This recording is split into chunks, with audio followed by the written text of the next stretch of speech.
Hello guys, knowledge with કરણમાં આપનું હાર્દિક સ્વાગત કરું છું।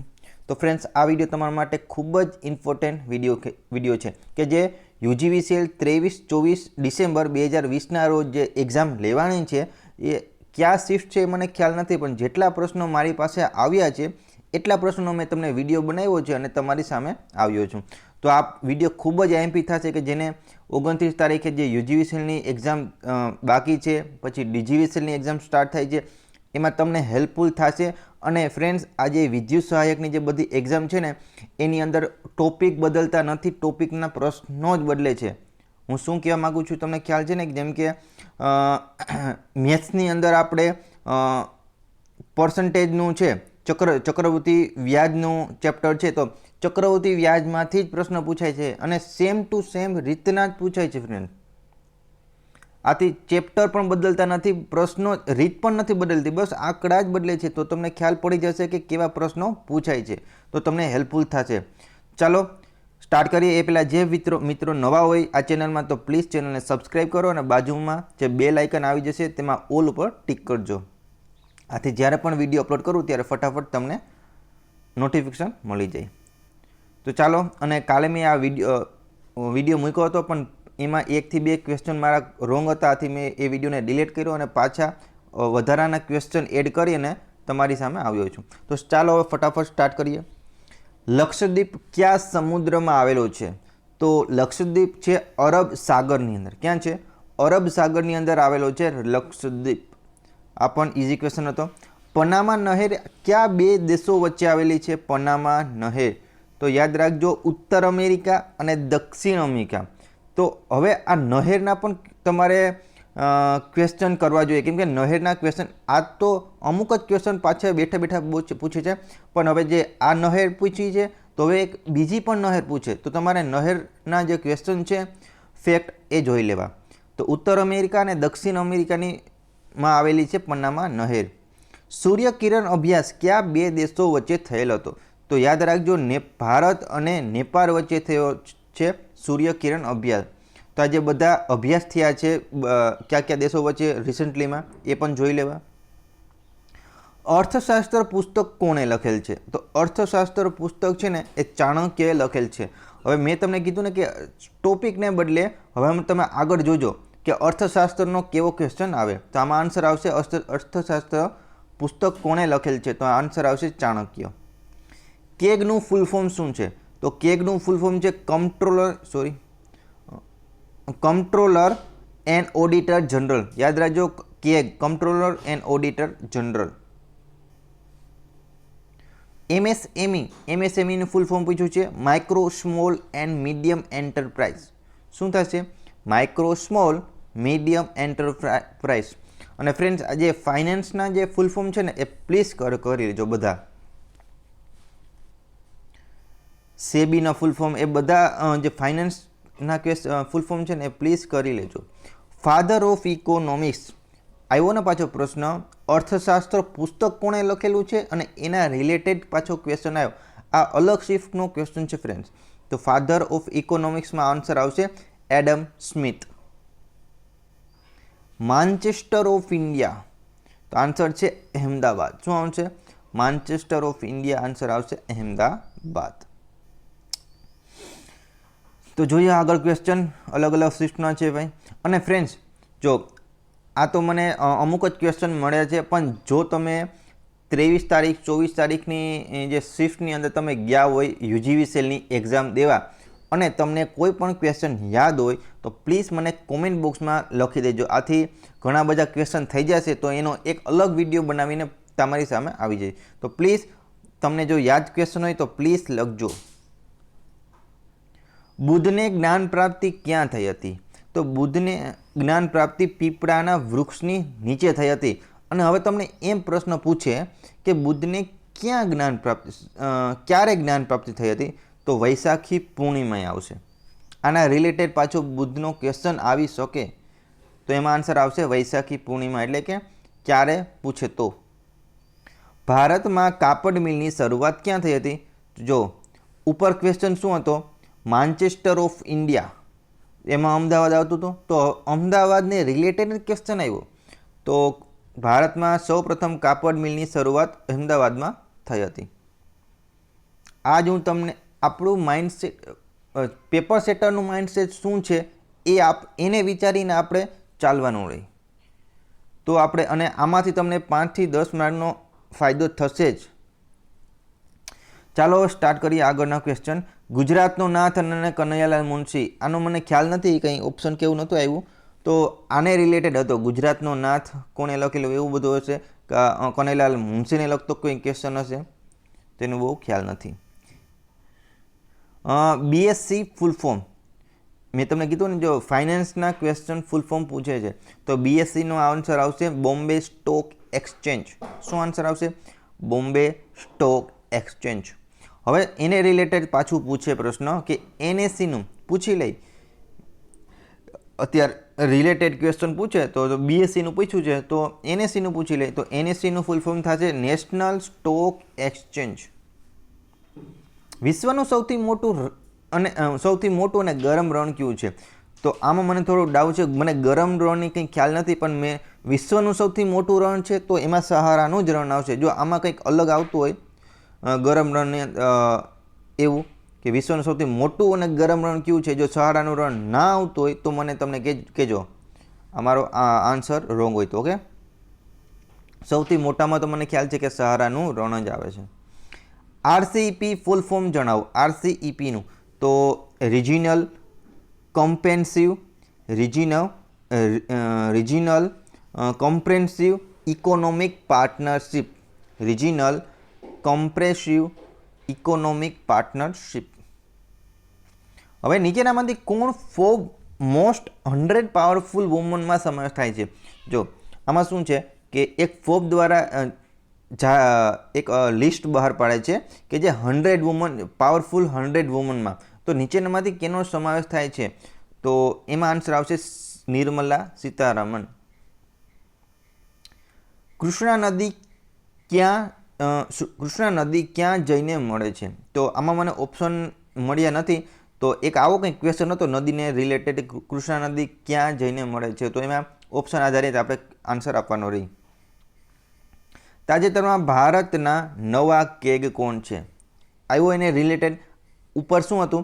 કેગનું ફૂલ ફોર્મ, ને અત્યારે આ અલગ શિફ્ટનો ક્વેશ્ચન છે, તો ભારતના નવા કેગ કોણ છે એનો આવ્યો ક્વેશ્ચન. તો મેં તમને કીધું કે ટોપિક બદલતો નથી ફ્રેન્ડ્સ, આ ગ્રીપ આપણે કપડી લેવાની છે, તો આપણે 5 થી 10 માર્કનો વધારે ફાયદો થશે.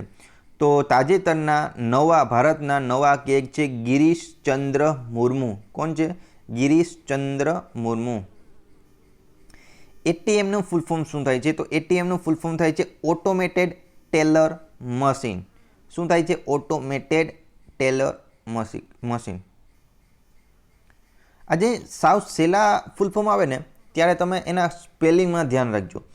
યાદ રાખજો, જ્યારે સહેલા ફૂલ ફોર્મ આવે ને ત્યારે જે આન્સરના સ્પેલિંગમાં ધ્યાન રાખજો, એક સરખા જ તમને લાગતા હશે. સ્ટડી ઓફ પોઈઝન, આમાં શું કીધું છે? જે ઝેરનો અભ્યાસ કરતા હોય એને શું કહેવાય? તો જે ઝેરનો અભ્યાસ કરતા હોય ને એને કહેવાય છે ટોક્સિલોજી. શું થાય છે? ટોક્સિલોજી. કેલ્શિયમની સંજ્ઞા, અને ફ્રેન્ડ જો સાયન્સની અંદર છે ને એક શું કરજો, બધાની સંજ્ઞા, એસઆઈ એકમ, અને જે આ અભ્યાસ હોય ને કે જે માનવ શરીરનો અભ્યાસ કરે એને શું કહેવાય, દાંતના અભ્યાસને શું કહેવાય, અલગ અલગ જે 20 થી 25 કે 30 જ છે મેક્સિમમ, તો આ જોઈ લેવા. એમાંથી એક ક્વેશ્ચન તો આવે જ છે, સંજ્ઞામાંથી એક ક્વેશ્ચન આવે છે, તો આપણે જોઈ લેવા જોઈએ. રોકડા માર્ક છે. કેલ્શિયમની સંજ્ઞા Ca, પોટેશિયમની સંજ્ઞા આવ્યો ને, જો સાવ સહેલા છે. પોટેશિયમની સંજ્ઞા શું છે? K, અને કેલ્શિયમની સંજ્ઞા Ca છે. હવે પદાર્થ ઊંચાઈએ કઈ સ્થિતિમાં, જ્યાં શું કીધું છે? પદાર્થ ઊંચાઈએ હોય ને તો એ કઈ સ્થિતિમાં હોય છે? સ્થિર હોય, ગતિ હોય કે અગ્નિ હોય? આનો આન્સર તમારે આપવાનો છે કે જ્યારે પદાર્થ ઊંચાઈએ હોય તો કઈ સ્થિતિમાં હોય પદાર્થ? સ્થિર હોય, ગતિમાં હોય યા અગ્નિમાં હોય? ચોથું કંઈ મને ખ્યાલ નથી ઓપ્શન. વનસ્પતિ, અને જો મેં જેટલા આન્સર નથી આપ્યા ને આમાં એ તમારે મને આપવાના છે. પ્રશ્ન લખજો અને નીચે આન્સર આપી દેજો, એવી રીતે તો મને ખ્યાલ પડશે. ઓકે, વનસ્પતિ અને પ્રાણીઓમાં બંનેમાં થતો રોગ કયો છે? જે વનસ્પતિમાં થતો હોય અને પ્રાણીમાં થતો હોય એવો રોગ કયો છે એ તમારે કહેવાનો છે. શુદ્ધા શબ્દનો અર્થ શું થાય છે? શુદ્ધા શબ્દનો અર્થ થાય છે અમૃત. અને આ વિડીયો એના એટલા માટે છે કે કેવા પ્રકારના પ્રશ્નો પૂછાય છે એટલા માટે આ વિડીયો લાવ્યો છું. પાનખોનો વિરોધી શબ્દ શું થાય છે એ તમારા આન્સર આપવાનો છે. તિરસ્કારનો વિરોધી શબ્દ શું થાય છે? આ ઘણા ઇઝી ક્વેશ્ચન છે. આપણે જો ઓપ્શન હોય તો આરામથી સાચો જવાબ ટીક કરી શકીએ. જાણે રખી શકે આ અલંકાર કયા અલંકારમાં આવે? તો આપણે ખ્યાલ જ છે ઉત્પ્રેક્ષા અલંકાર. જાણે રખી શકે એમાં શું હોય છે? જે ઉપમેય હોય ને એ ઉપમાન છે એવી ધારણા કરવામાં આવે તો એને ઓળખવા માટે આવા શબ્દો આપે છે, પ્રત્યય હોય છે જાણે, રખે અને શકે. તો આમાં આન્સર છે ઉત્પ્રેક્ષા અલંકાર. અને ગુજરાતીમાંથી 4 પ્રશ્નો હતા. એટલે ભાષા સુધીને લગતો હતો એક પ્રશ્ન, જોડણીને હતો, સંધિને લગતો હતો. તો આ ટોપિક કરી લેવા. વૈશાખ નંદનો સમાનાર્થી. સમાન શું થાય છે? વૈશાખ નંદન. તો એનો મને ખ્યાલ એવું છે કે ગધેડો થાય છે. શું થાય છે? વૈશાખ નંદનનો સમાનાર્થી થાય છે ગધેડો. જો આમાં કંઈ મિસ્ટેક હોય અને તમને આવડતો હોય તો કોમેન્ટ કરજો. દાન કરી તરત લાભ લેવાનો. તો એનો શબ્દ સમૂહ માટે એક શબ્દ આપવાનો છે કે જે કોઈ પણ વ્યક્તિ હોય દાન કરતો હોય ને તરત લાભ લેવાની ઈચ્છા ધરાવતો હોય એને શું કહેવાય? 17 અક્ષરની પંક્તિ હતી અને છંદ ઓળખાવાનો હતો. એક ક્વેશ્ચન એવો હતો એટલે કે છંદમાંથી 1 થી 2 ક્વેશ્ચન આવેલા છે કે 17 અક્ષરની પંક્તિ હતી. તો આપણા ગુજરાતી વ્યાકરણની અંદર 17 અક્ષરના જે છંદ હોય 17 અક્ષરની જે છંદ છે તો કેટલા છે? તો મંદાક્રાંતા, શિખરણી, હરિણી અને પૃથ્વી. આ 4માંથી કોઈ હોઈ શકે. આ આન્સર નથી પણ મેં તમને એમ કીધું છે કે 17 અક્ષરમાં આટલા છંદ આવે છે. એક છંદનો પણ હતો એટલે છંદના 1 થી 2 પ્રશ્નો હતા. આ પાછો પ્રશ્ન રિપીટ થઈ ગયો છે. તાજેતરમાં કોની 100મી પુણ્યતિથિ ઉજવવામાં આવેલી છે? તો યાદ રાખજો આ કરંટનો ક્વેશ્ચન છે. બાળ ગંગાધર તિલકની. તાજેતરમાં બાળ ગંગાધર તિલકની 100મી પુણ્યતિથિ ઉજવણી છે. ભારતીય નેવીમાં પ્રથમ મહિલા પાયલોટ કોણ હતા? તો એ છે લે શિવાંગી. કોણ હતા? લે શિવાંગી છે ને એ ભારતની નેવીમાં પ્રથમ પાયલોટ હતા. આ બધા પ્રથમ છે એ પણ કરી લેવા જોઈએ કેમ કે આ એક્ઝામની અંદર છે ને ફ્રેન્ડ્સ વધારે ફેક્ટ ડેટા પૂછે છે. આરબીઆઈનું મુખ્ય મથક શું થાય છે? તો આરબીઆઈનું મુખ્ય મથક છે દિલ્હી. શું છે? સોરી, મુંબઈ છે. આરબીઆઈનું મુખ્ય મથક મુંબઈ. અને હવે આરબીઆઈનો રિલેટેડ ક્વેશ્ચન કયો કાઢી શકે? તો આરબીઆઈની સ્થાપના ક્યારે થઈ હતી? તો 1 એપ્રિલ 1935. યાદ રાખજો આરબીઆઈની સ્થાપના 1 એપ્રિલ 1935 થઈ હતી. તો આરબીઆઈને રિલેટેડ એક થોડું ડિટેલમાં જોઈ લેવું. એશિયાઈ સિંહોનું નિવાસસ્થાન કયું છે? એશિયાઈ સિંહોનું નિવાસસ્થાન આપણે છે ગીરનું જંગલ. પહેલો રાજીવ ગાંધી પુરસ્કાર કેને અપાયો હતો? તો પહેલો રાજીવ ગાંધી પુરસ્કાર વિશ્વનાથ આનંદને અપાયો હતો. હવે એમ પૂછે કે તાજેતરમાં રાજીવ ગાંધી પુરસ્કાર કોને અપાણો છે? તો આન્સર આવશે રોહિત શર્મા. જે આપણે ઇન્ડિયન ક્રિકેટનો ખેલાડી છે રોહિત શર્મા, એને અપાણો હતો તાજેતરમાં રાજીવ ગાંધી પુરસ્કાર.